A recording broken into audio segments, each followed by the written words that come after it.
وای شراب وای شراب وای شراب، از کلفت تو مردم دنیا به عذاب.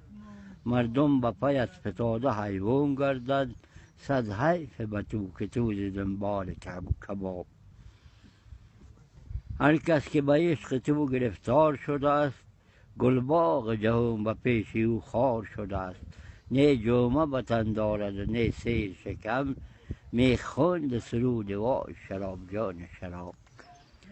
40% اندرونیت از زهر است، 40% اندرونیت از قهر است، 20% دیگرش بدون آب است. 3 قسم به هم شده بگردند شراب. هر عاشق تو زهر بریزد به جگر، هر عاشق تو قهر ستیزد به دگر. در خانه زند همسر و مشتی به پسر، اون خانه خراب ز جبر تو وای شراب. در حلق کسی اگر بریختی کمکک، و هارد و شکر فرق نمیکرد ز نمک. نه گوش ز استخون می کرد جدال، نه دوست دیگر مرا فقط جان شراب. ای خلق جهان پند بگیرید و سبق، هر جا که به آراستید خانه و طبق.